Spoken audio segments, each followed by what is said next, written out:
If you're like me, your shop is in a state of chaos 90% of the time. Spending 15 minutes hunting for the one tool you need kills your momentum, not to mention adds a whole lot of unnecessary stress.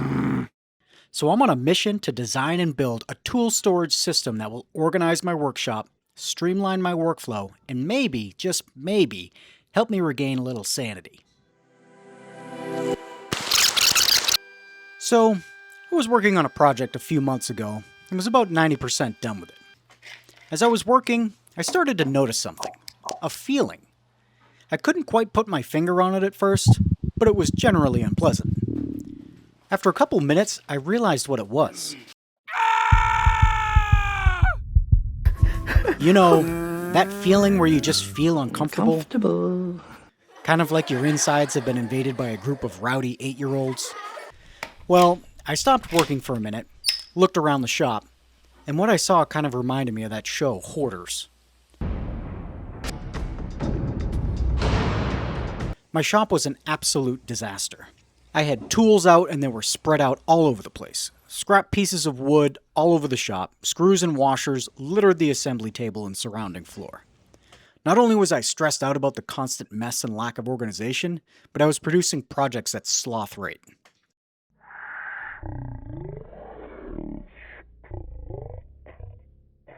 I knew that a change needed to be made, but how? And then it hit me like a ton of speed squares. A tool wall. Yes, a tool wall. That would check all the boxes. The only problem? This oak backdrop wall. A few months back, I decided to create a backdrop wall as a staging point to film video intros. At the time, I thought I was adding an artistic touch by using varying thicknesses for the boards. Turns out, it adds to the difficulty of a future project. This project. But I won't let this defeat me, and I do have a master plan. I'm going to paint the wall black, then add French cleats to the wall. So not only will it be functional, but it will kind of be like an accent wall at the same time. I'm just going to have to deal with the tedious process of making the French cleats, with risers of varying heights. That will allow me to get the cleating all on the same plane. It's going to add some more work, but I'm a firm believer that anything worth doing should be difficult.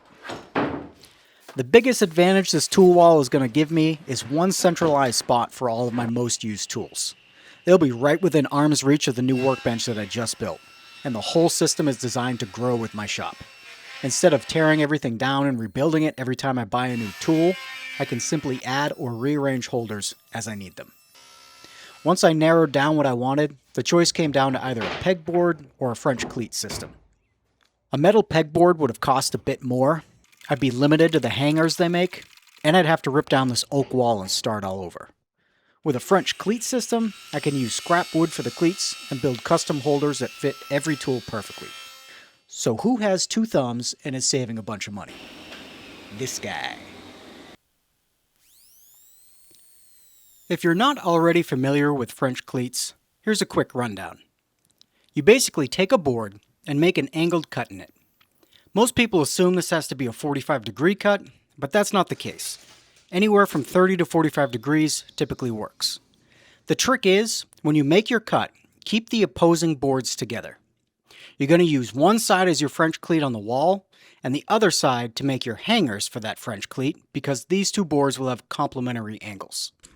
The thickness of the board is up to you and your project, but as a general rule of thumb for material, it's good to use plywood.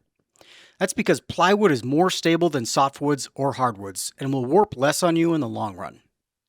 For sizing, 2 to 4 inch French cleats is a good range.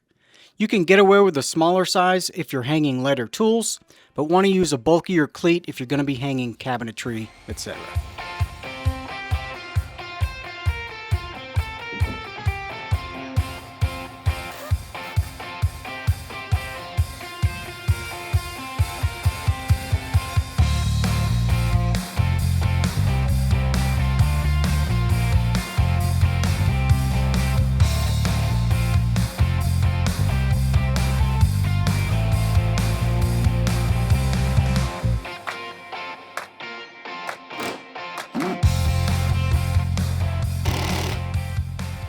By the way, if you're wondering why there's a big square hole in the middle of this wall, sit tight. We're going to get to that. But first, I want to announce a tool giveaway. Full disclosure, the purpose of this giveaway is twofold. First, I'm hoping to boost engagement and have this video get pushed out to more people, because you can only get discovered on YouTube if you're found. Second, and most importantly, this is a way to say thank you to all of my loyal supporters. To participate, like the video and put one comment in the comments section. It can be about anything of your choosing, as long as it's one sentence long. Everyone that comments will get entered into a random drawing. The winner will get a brand new Woodpecker's Delvey square. Neither YouTube or anyone else is sponsoring this video or providing the tool. I'm purchasing it with my own money, and I will pay to ship it to the winner. I will draw the winner and contact them via YouTube 1 week after the original posting date of the video, and then ship them their prize. Getting back to this big hole, I wanted to do something cool with my shop sign. So I'm going to put a wooden frame around the clear acrylic sign, and then make a channel underneath to add some LED lights. When that's wrapped up, I'm going to mount it in this spot. Since we're addressing shop storage, let's address another never-ending controversial topic: the scrap lumber pile. Once you cross into your 40s and 50s, something shifts in your brain, and you develop a borderline toxic relationship with the workshop scrap pile. You finish cutting down a beautiful piece of oak or walnut, and you're left with a jagged, 4-inch offcut. Logic tells you to throw it in the kindling bin, but a voice in your head, a voice that sounds suspiciously like your grandfather, yells, "Don't you dare throw that out, that's a perfectly good piece of hardwood." So you save it. Then you save another. Fast forward a few years, and your garage isn't a workspace anymore, it's a storage unit for expensive firewood. But let's boil down the truth here. Unless it's some highly exotic or figured wood, you're better off scrapping it once your dedicated storage is full. I'm not saying don't keep scrap lumber. What I am saying is set aside a dedicated part of your shop for lumber storage. Wall racks for longer boards, and something for offcuts. Once those are full up, just get rid of anything else. It just takes up valuable shop space. In my shop, I have several lumber racks, offcut bins for longer and short pieces, and a vertical rack for live edge material. I built the offcut bins utilizing unused space in my shop. Underneath my CNC was just a dead zone prior to that project, but now it's a useful space that helps me stay organized. I wasn't exactly sure how I wanted to tackle the tool holders for this French cleat wall. There are lots of tools I want to organize, and designing custom holders for all of them is going to take some time. It's something I plan to work on little by little over the next couple of years, so there's no way I can fit all of them into this one video. What I do want to show you are a couple of holders for the tools I reach for almost every day. We'll build those in just a minute, but first, I want to share a few quick tips if you're planning to install these LED light strips. The first thing you'll notice is the included power supply usually comes with a really short cable. Do yourself a favor and pick up a few DC extension cables so you can route the power wherever you want it in your shop. Second, if your lights need to go around corners or you want to connect multiple strips together, you'll need a few connectors. Most LED kits don't include them. I found that out the hard way. I'm using corner connectors inside this frame. The important thing to remember when connecting strips is to cut the LED strip only on the copper lines. From there, slide each end of the strip into the connector. Inside is a small brass contact that bridges the two copper pieces together and carries power from one strip to the next. Alright, let's get into the holders. The first tool holder is for your hand saws. I can't claim credit for this because I saw it on the web, thought it looked cool, and wanted to try it. But I am customizing it to fit my specific wall and the number of saws I have. I was skeptical at first, because I wasn't sure if this was going to work the way it's supposed to. You're basically creating an angled pocket that houses a dowel. When you place a saw blade in between the dowel and side of the pocket, the dowel creates enough friction and pressure to prevent the saw blade from slipping. How does an 1.25 inch dowel create that much pressure? In the end, I decided to take a chance and trust that it would work, so I got to building. A couple of pieces of acrylic and some 3/4 inch plywood is all you're going to need to make this piece. I was able to whip it out in about an hour. When I wrapped it up, I tested it and it worked great. Physics for the win.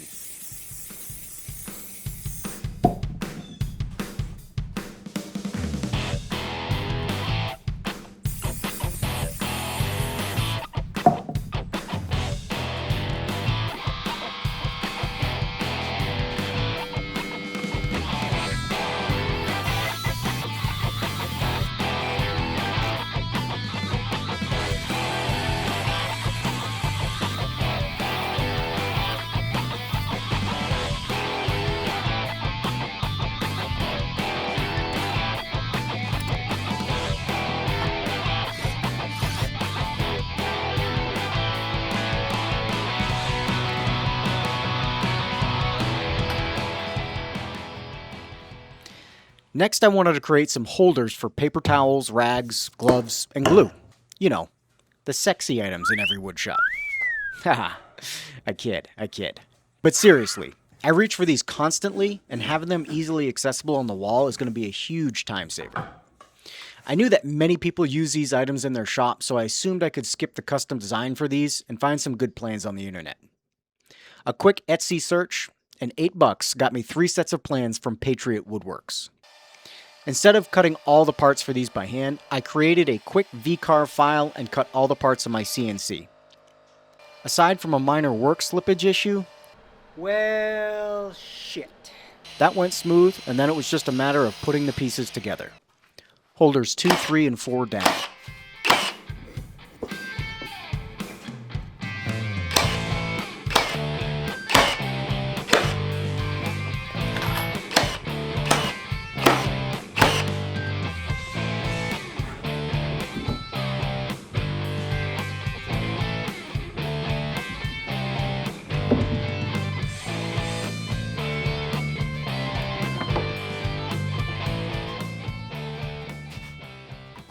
The last holder is a plane till. I have a video that goes into detail about how I designed and built this, along with plans if you want to build your own.